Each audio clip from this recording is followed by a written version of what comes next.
स्वागत आप सभी का। आपके साथ मैं हूं पुनीत और आप देख रहे हैं चुनावी चौकस। क्या शिवराज सरकार पूरा कर पाएगी अपना कार्यकाल? क्या कांग्रेस फिर से लौटेगी सत्ता में? क्या होगा बीजेपी में सिंधिया का हाल? उपचुनाव के नतीजे लिखेंगे सूबे की तकदीर।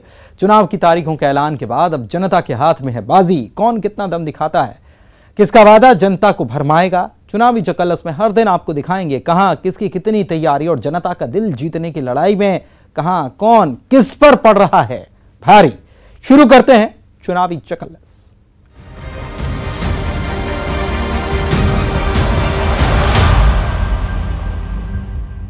त्योहारों पर चढ़ा चुनावी रंग। उपचुनाव में अब रावण की एंट्री हो गई है। इंदौर में दशहरे पर 10 सिर वाले नहीं बल्कि 25 सिर वाले रावण का वध किया गया, वो भी ऑनलाइन। वर्चुअली हुआ इस 25 का दहन। अब 25 की सियासी पंचायत में कांग्रेस उठा रही बिकाऊ कितने टिकाऊ का मुद्दा। बाणों के तीर और निशाने पर दल बदल करने वाले 25 पूर्व विधायक। बीजेपी का भी वार कि कौन राम कौन रावण वोटर बताएगा। आगर मालवा में तो सीएम शिवराज ने कांग्रेस की तुलना रावण की सेना से कर दी। आप भी सुनिए और देखिए बयानों के बाण और बवाल।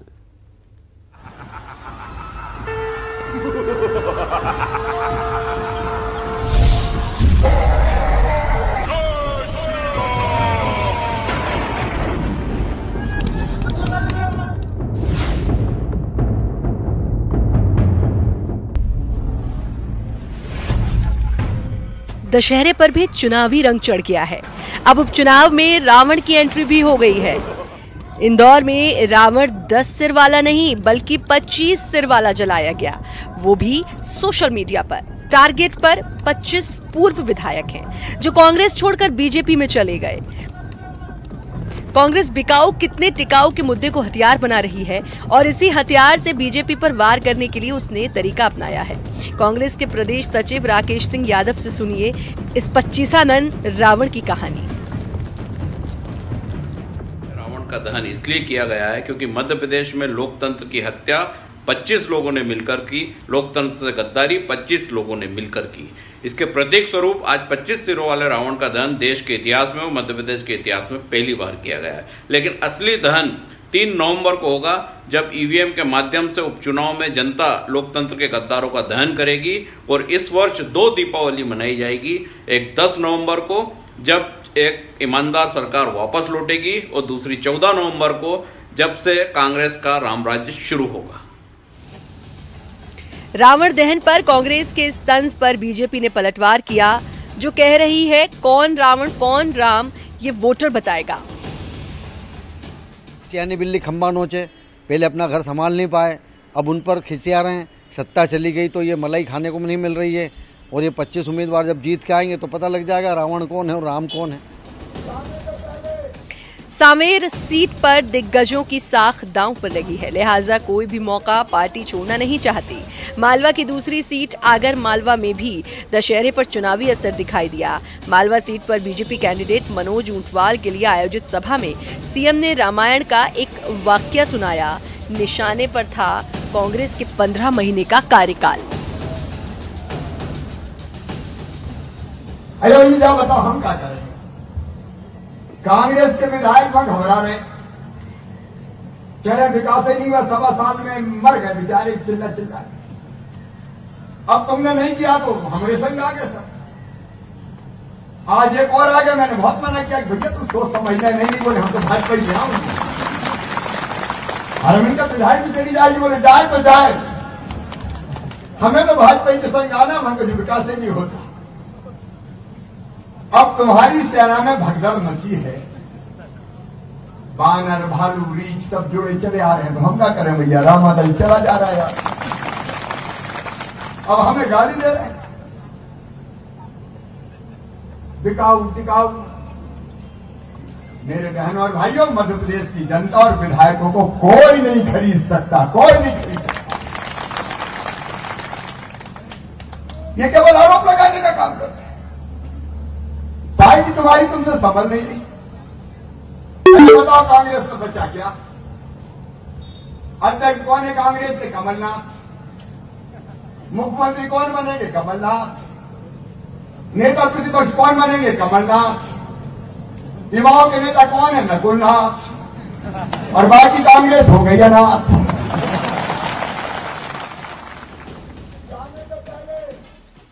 कांग्रेस की तुलना रावण की सेना से कर दी गई। बताए, जब रावण का राज था, लंका के राजा रावण, उनके जितने भी मारीच, सुबाहु, ताड़का अच्छे काम को होने नहीं देते थे, विघ्न पैदा करते थे। या घोर भंग कर दो, ऋषियों को भी मारो, आग लगा दो, और ऋषियों को खा खा के उनके हड्डियों के ढेर लगा दिए थे। भगवान राम गए। बयानों पर सवार इस उपचुनाव में सोशल मीडिया पर वॉर और अब त्योहार के जरिए वोटरों को साधने की एक कवायद, और उस पर कितना असर करेगी ये तो वोटर ही तय करेगा। किसके सिर पर वो सजाएगा जीत का ताज। इंदौर से अरुण त्रिवेदी और आगर मालवा से रजनीश सेठी के साथ bureau report, news 18 Madhya Pradesh Chhattisgarh.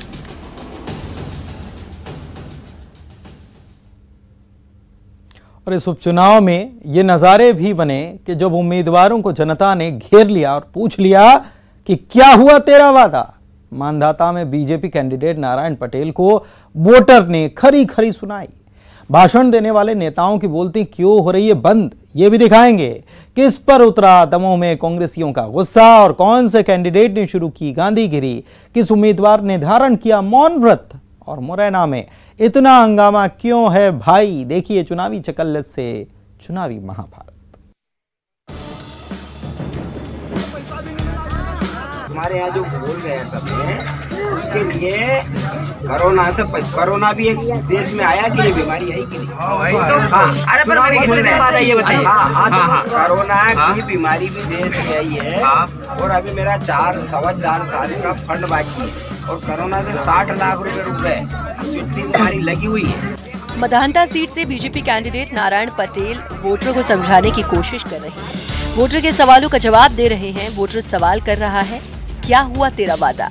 हमारे यहाँ जो बोल रहे हैं सब उसके लिए कोरोना भी एक देश में आया कि ये बीमारी है कि नहीं? अरे पर ये बताइए। कोरोना की बीमारी भी देश में आई है, और अभी मेरा 4.25 साल का फंड बाकी है, और कोरोना से 60 लाख रुपए चिट्ठी हमारी लगी हुई है। चुनावी प्रचार के दौरान बीजेपी कैंडिडेट नारायण पटेल को फेफड़ियां गांव में वोटर के गुस्से का सामना करना पड़ा।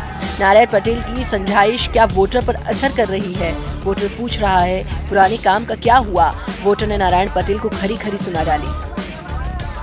हमारी चिट्ठी गरीब लोगों की सिर्फ लगी हुई रह जाती है।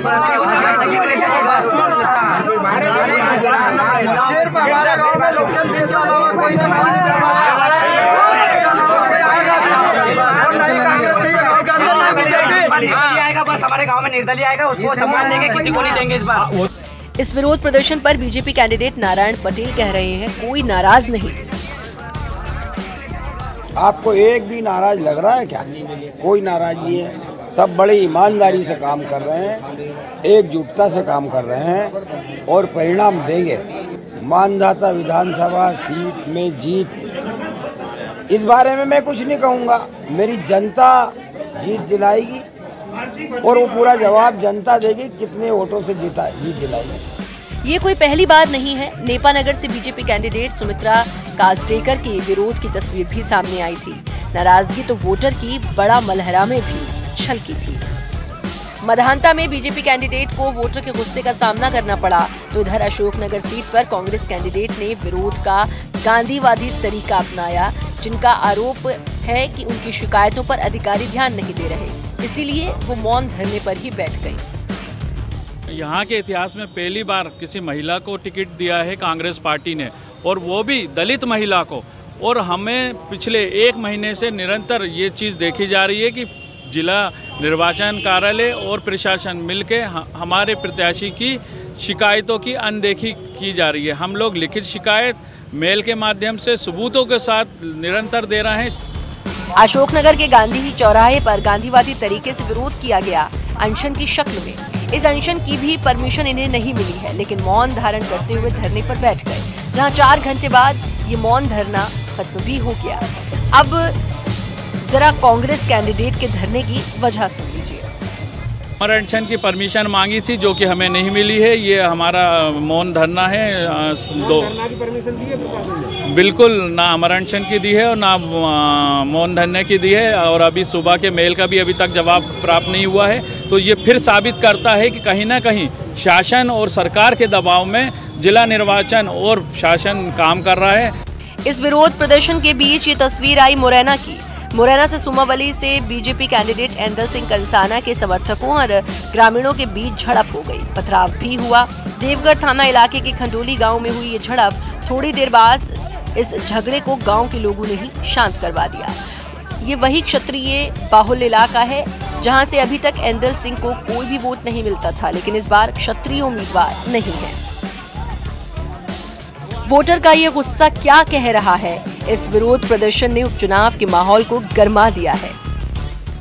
खंडवा से हरेंद्र नाथ ठाकुर, मुरैना से दुष्यंत सिकरवार, दमोह से धर्मेश पांडे और अशोकनगर से समीर द्विवेदी के साथ bureau report, news 18 Madhya Pradesh Chhattisgarh.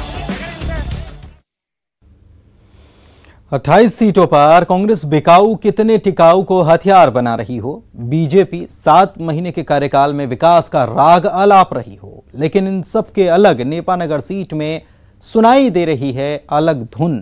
सियासी पार्टियां छेड़ रही हैं अलग राग, इतिहास भी खंगाला जा रहा है। सियासी पार्टी कर रही हैं आदिवासी वोटर को मनाने का जतन। यह आदिवासी वोटर ही तय करेगा कि इस सीट पर चुनाव के नतीजे आदिवासी वोटर के हाथ में ही होंगी क्या? जीत की चाबी आदिवासी वोटर की बगावत आखिर किस सियासी पार्टी पर पड़ेगी भारी? देखिए रिपोर्ट।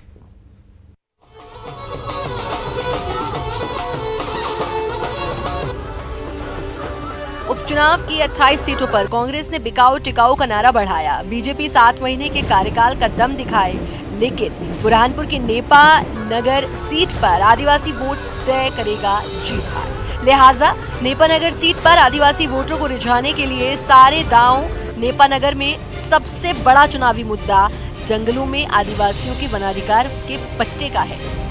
बीजेपी का दावा है कि अटल जी की सरकार में जनजातीय मंत्रालय की स्थापना की गई। आदिवासी इलाके के धूलकोट के बोरी गांव पहुंचे प्रदेशाध्यक्ष वीडी शर्मा ने कांग्रेस पर यह आरोप भी लगाया कि 70 साल कांग्रेस ने केवल आदिवासियों का इस्तेमाल किया है। जीवन स्तर को ऊंचा उठाने के बारे में, उन गरीबों की चिंता करने के बारे में जो गांव के अंदर जनजातीय क्षेत्र में रहते हैं।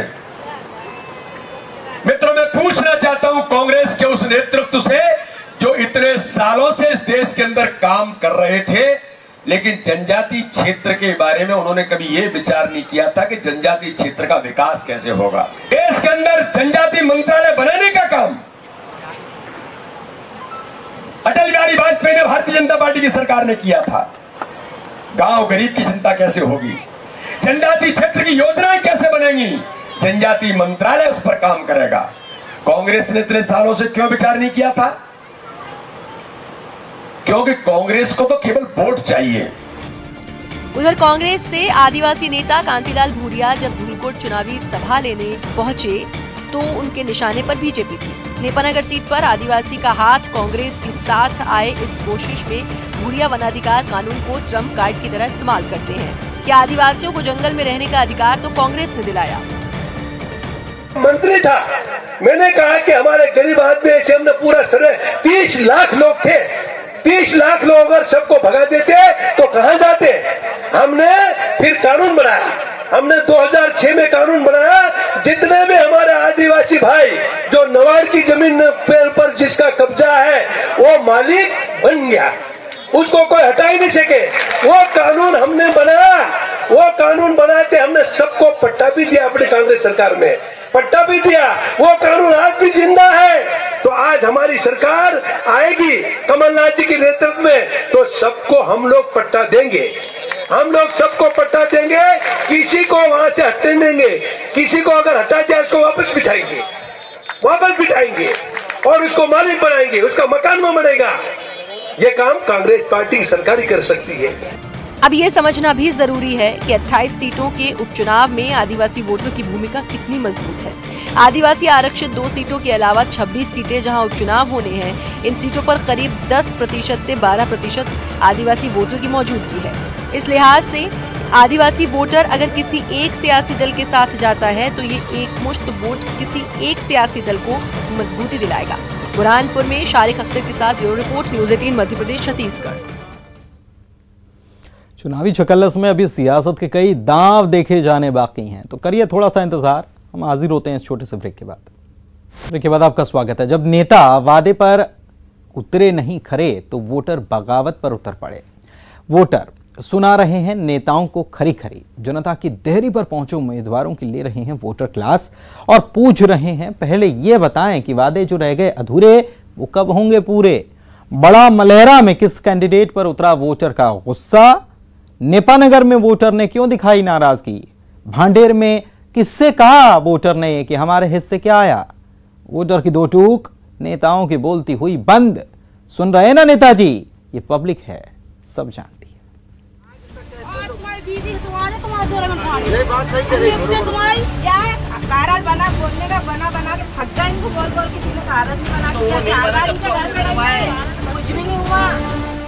वोटर का गुस्सा देख रहे हैं आप। वोटर की ऐसी ही नाराजगी फूट रही है, जिसका सामना बड़ा मलेहरा में कांग्रेस कैंडिडेट राम सिया भारती को करना पड़ा। रिछारा गांव में जनसंपर्क के दौरान इस महिला ने कांग्रेस कैंडिडेट को आड़े हाथों लिया। ये गुस्सा एक पार्टी के लिए नहीं था, बल्कि नेताओं के अधूरे वादों पर वोटर सुना रहा है खरी खरी।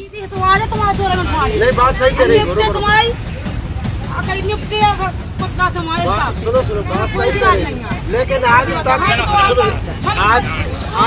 ऐसे 30-50 साल के हो गए, 50 साल के जेल झांगा देख रहा है राजा। आज तक ऐसे लोगों को राजपाट देते रहे हैं आप लोग कि वो तुम्हारी मदद नहीं कर पाए। इस बीच इस महिला को समझाने की भी कोशिश हुई, लेकिन गुस्सा तो 7वें आसमान पर था। हमारा कहाँ हो जाऊँ बहन जी, आज तक तुम्हारी बीती है, तुम्हारा 2 मिनट नहीं बात सही कर रही है तुम्हारी सुनो बात सही कर रही है। लेकिन आज तक ऐसे 30-50 साल के हो गए, 50 साल के जेल झांगा देख रहा है। अब बड़ा मलेहरा की ये एक और तस्वीर देखिए। यहाँ ये महिला भी काम न होने पर तेज में दिखाई दे रही है। गुस्सा बीजेपी कैंडिडेट प्रद्युम्न सिंह लोधी पर उतर रहा था। हालांकि प्रद्युम्न सिंह लोधी सामने नहीं थे। राम सिया भारती जब प्रचार कर रही थी तब इस महिला का गुस्सा फूटा था और इस पर राम सिया भारती इस वोटर की हौसला अफजाई कर रही थी, जिस पर भी सवाल खड़े हुए थे। 50 में तो मान लेता हूँ, जब 50 घर लेते हैं एक तो गिन लेते तो गोली मार देते। इधर दिखे चमाड़ा में नहीं तो हमने सब बात भरने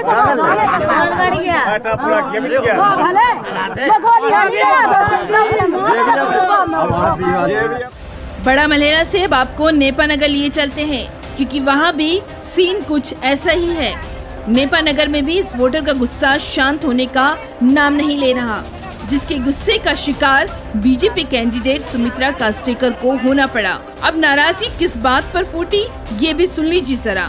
दरअसल ये महिला कई दिनों से राशन कार्ड बनवाने के लिए नेताओं के घर के चक्कर लगा रही थी। क्या है कार्ड बना बोलने का बना के थक गए इनको बोल के किसी कार्ड नहीं बना के 4 बार इनके घर पे रही, कुछ भी नहीं हुआ। आप क्या चालू करेंगे? वो तो खुद हमने चालू कर लिया। चुनाव हो गया क्या? कोई कमलनाथ की सरकार में मैं भी थी, जो वादे किए वो वादे पूरे नहीं हुए। अब वोटर की इस खरी खरी पर बीजेपी कैंडिडेट सुमित्रा कास्टेकर जिस तरीके से उन्हें समझा रही है, वो भी जरा सुन लीजिए। वही राग की कमलनाथ सरकार में कुछ नहीं हुआ। आप क्या चालू करेंगे? वो तो खुद हमने चालू कर लिया। चुनाव हो गया क्या? कोई कमलनाथ की सरकार में मैं भी थी, जो वादे किए वो वादे पूरे नहीं हुए। इस बयान पर कांग्रेस चुटकी ले रही है और दाग रही है सवाल, क्या एक राशन कार्ड के लिए भी कमलनाथ जिम्मेदार है? भाजपा के लोगों ने एक ही बात समझा दी है कि आप तो एक ही नाम लो, अच्छा हो तो कमलनाथ, बुरा हो तो कमलनाथ। उनका बोलने के पीछे भाव यह होगा कि कमलनाथ की सरकार आने के बाद कई सारी गरीबों की योजनाएं बंद हुई, गरीबों को कई सारी योजनाओं को वंचित रहना पड़ा। कांग्रेस बिकाऊ कितने टिकाऊ का मुद्दा उठा रही है। भांडेर में बीजेपी कैंडिडेट रक्षा सिरोनिया का कहना कि जनता को गुमराह किया गया। इस मुद्दे पर वोटर भी उनसे सवाल कर रहे हैं, लेकिन उनके गुस्से को रक्षा सिरोनिया किस तरह शांत कर रही है, उन्हें समझा रही है, ये भी सुनिए। थोड़ी बहुत चीज़ें हैं जो जनता मुझसे थोड़ा सा गुस्सा है, जनता को थोड़ा सा लोगों ने गलत चीज़ें बता दी हैं। जनता को जैसा बता देते हैं जनता वही समझती है, उसी चीज़ को सुन लेती। जब मैं उनके पास जाती उन्हें मैंने बताया कि जनता है, ये कह रहे हैं कि ये ले लिया वो ले लिया।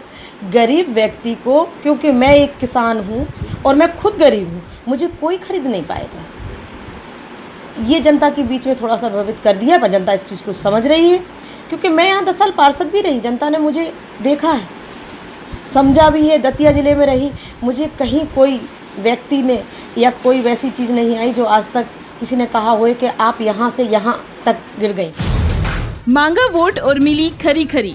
वोटर की ये खरी खरी कहीं चुनाव में नेताओं की खटिया न खड़ी कर दे। वोटर की ये नाराजगी कहीं भारी न पड़ जाए। छतरपुर से सुनील उपाध्याय और बुरहानपुर से शारिक अख्तर के साथ bureau report, news 18 Madhya Pradesh Chhattisgarh.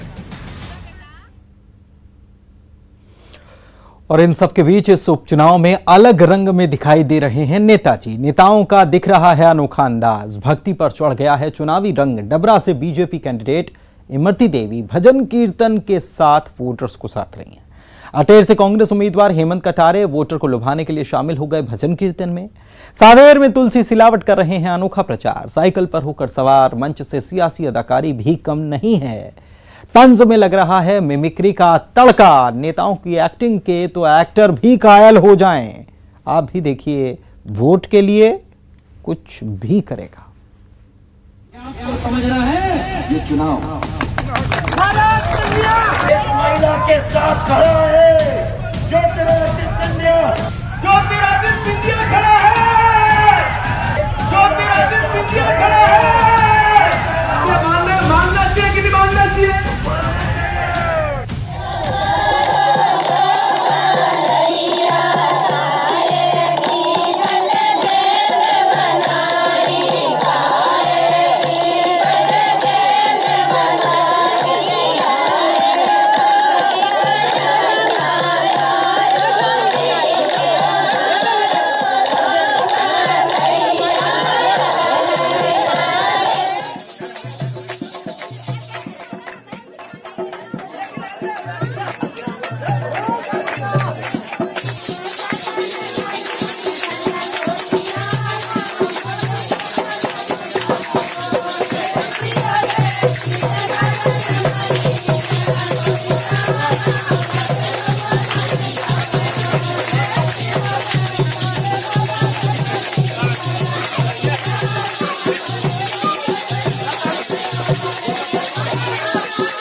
इस महिला के साथ खड़ा है ज्योतिरादित्य सिंधिया। इस क्षेत्र का हर महिला का रक्षक है और ज्योतिरादित्य सिंधिया। टाटा स्काई पर आपके पसंदीदा चैनल न्यूज़ 18 मध्य प्रदेश छत्तीसगढ़ का नंबर 27 अक्टूबर से बदल रहा है। अब आपको यह चैनल नंबर 1150 की जगह 1155 पर देखने को मिलेगा। तो भूलिए मत, याद रखिए, आपके पसंदीदा चैनल का नंबर 27 अक्टूबर से होने जा रहा है टाटा स्काई पर 1155। और इसी के साथ नमस्कार।